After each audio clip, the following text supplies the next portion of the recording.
My father tried bragging to his friends that he raised me well despite letting my late mother abuse me daily. I called him weak, spineless, and pathetic in front of everyone, and now the whole family has exploded. Posted by you/Artistic Minute 4365. My father has always been against any confrontation or arguments. He is extremely passive, refuses to stand up for himself, and avoids any conflict. If someone isn't paying attention while walking and bumps into him, he insists it's his own fault. If his employer messed up his salary, he wouldn't bother fixing it. If a mechanic didn't properly repair his car, he would just accept it as is. This unfortunately resulted in a tumultuous childhood with my insanely narcissistic mother. She controlled his every move. She got him to quit his job and become a stay-at-home dad. She had him do every chore. She insulted him at every step. She cheated on him relentlessly and even brought affair partners into our home. She enjoyed making his life miserable every day, and he never questioned it. My extended family, God bless them, were there for me as much as they could be. They tried for years to make my father leave, but he never budged. When she directed her anger at me, in the form of screaming, insulting, or general demeaning, my father never once found the guts to stand up for me or support me. When I was a kid, if I cried to my dad about something my mom did or said to me, he would sweep it under the rug or insist I forget about it. He would even try to justify it. As I grew older, it really set in for me how messed up this was. My mother gladly kicked me out of the house when I was 18, and my father just sat there looking sullen. He didn't say a damn thing.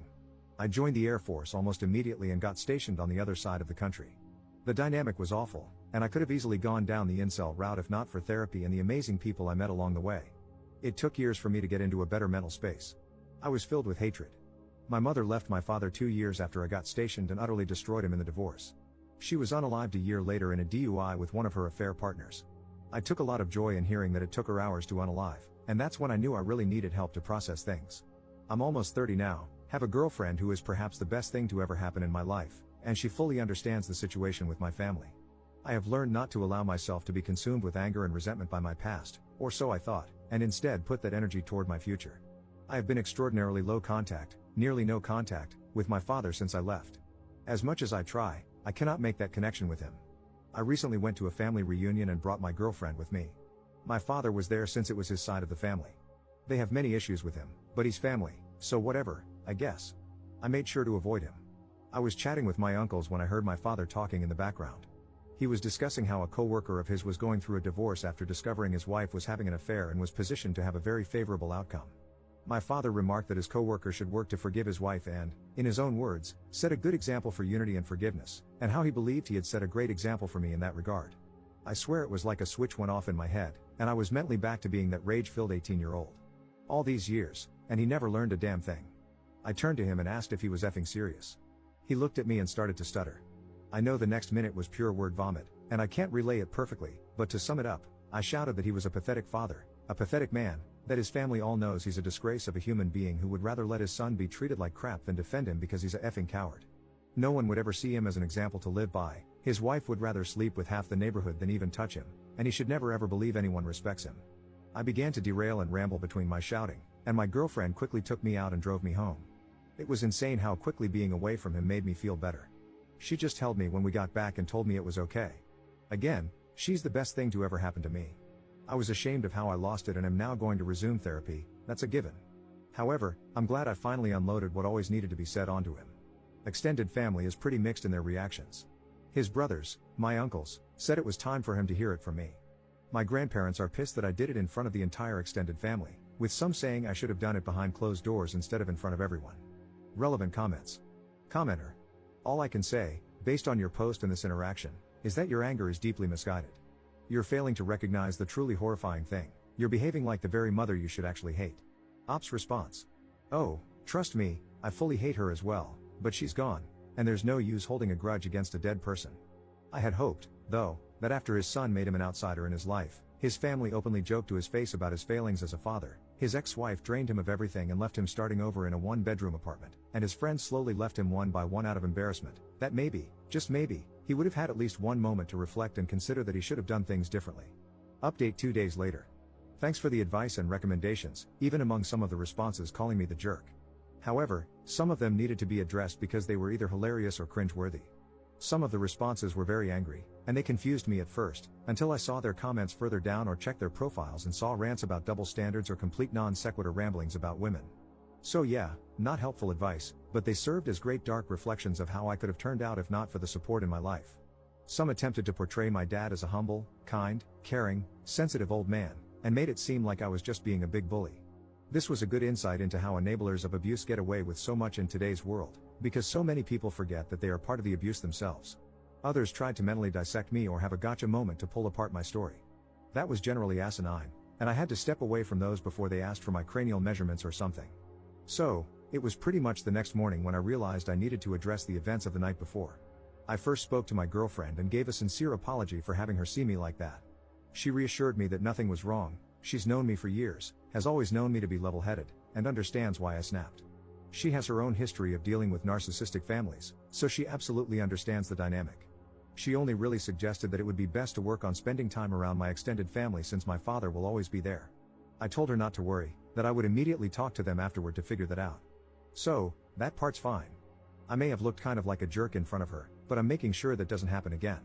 I also informed her of my intentions to resume therapy to keep myself steady, which she was happy to hear.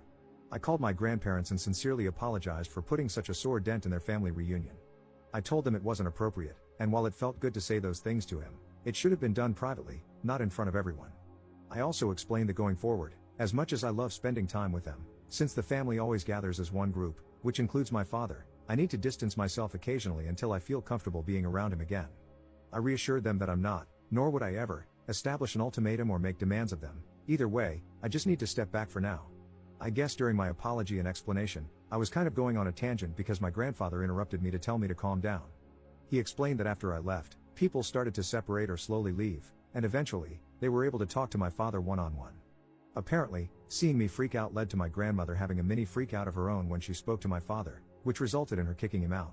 While I have a great relationship with both of my grandparents, my grandmother has always been extra protective of me, so seeing me that way must have set off a fire in her. My grandfather then said that it's become a bit of an open family secret that my father is failing. His brothers taunt him about it, and they generally don't have a great relationship with him, while for my grandparents, it's always been uneasy. But seeing me the other day and how much it still affects me has really clicked for a lot of people that the situation was truly bad. They began to apologize, saying they were sorry if they didn't do enough, to which I very adamantly responded that they did more than anyone could have expected. It got very emotional for a minute, but it culminated in them telling me that they've decided to distance themselves from my father for the time being. They've given him the ultimatum that unless he does some deep introspection and regularly goes to therapy, that distance may become permanent. My extended family, I've been told, are going to try and reach out or call, but I asked my grandparents to relay to them that it's not necessary, and that I'm fine and sorry for ruining the day. Once again, they told me I shouldn't apologize for being hurt. Since then, a few extended family members have sent some messages, with the general consensus being that it's okay, though some older members are complaining about my lack of respect toward my father.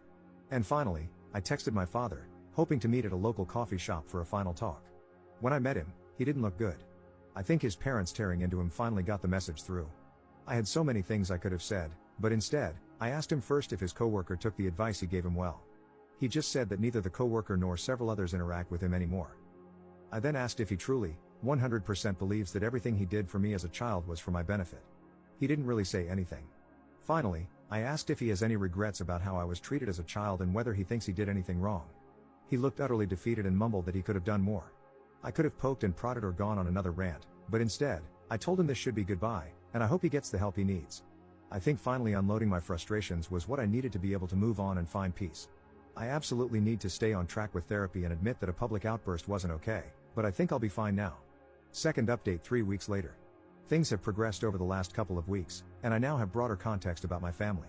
Long story short, a lot was hidden from me. My father was an absolute D-bag to his family, and that's why they treat him the way they do.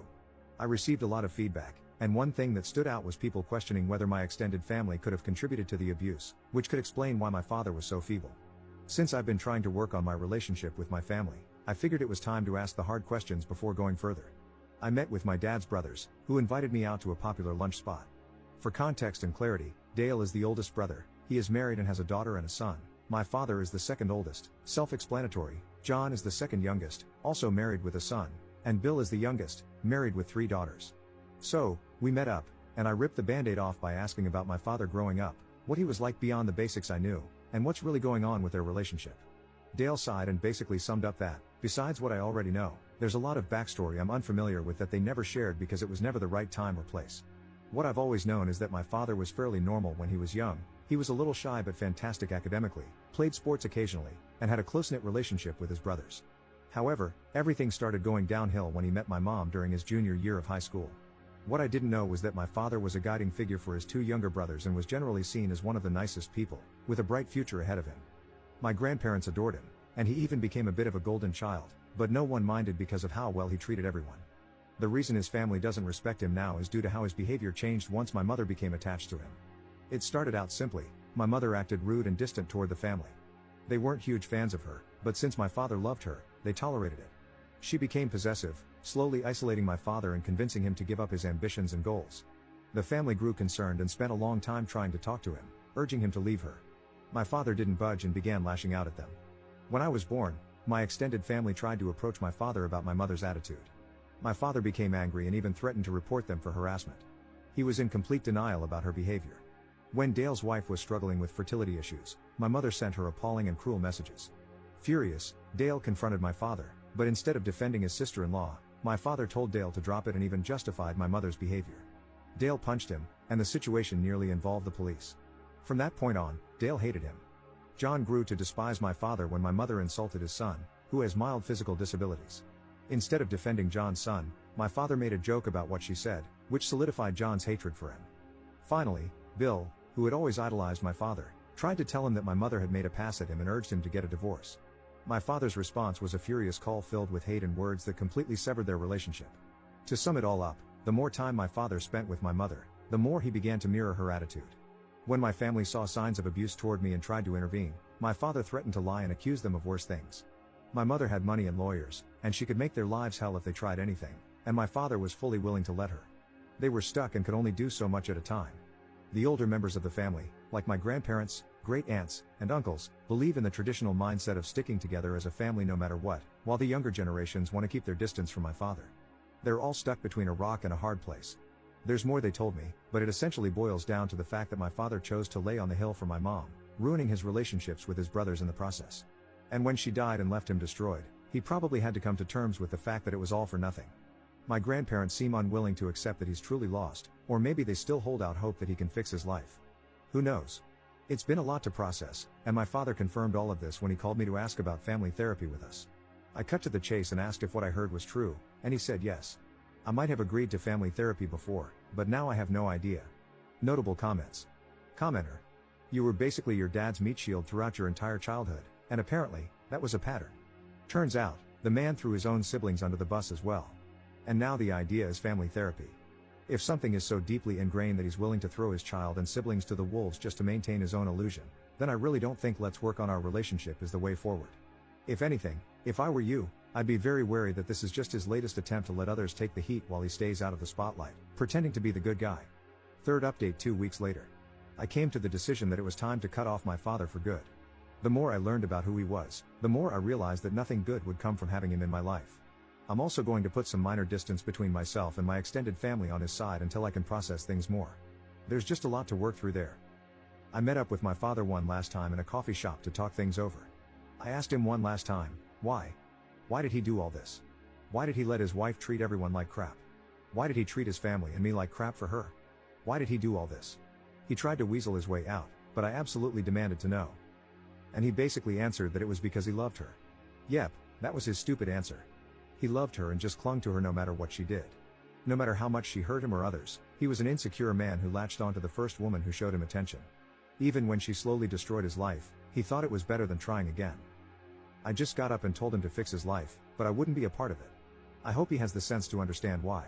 No matter how he tried to word it, I had 2 abusive parents. He didn't say anything, just stared at me. Which leads to last night. I got a call from my grandparents that the night before, my dad had tried to call his brothers and make peace. Unfortunately, from what they said, he did it in the most lackluster, avoidant way possible, sparing himself any guilt. That didn't go well. After recent events and old wounds being dug up, they gave him a verbal lashing that made mine look microscopic in comparison. My dad hung up and lost his crap, decimated his entire apartment before packing up what was left and driving off. They only found out because one of his brothers came to check on him. From what they can tell from the few texts they've received, he's lost his mind after decades of crap and is driving to the other side of the country to start fresh.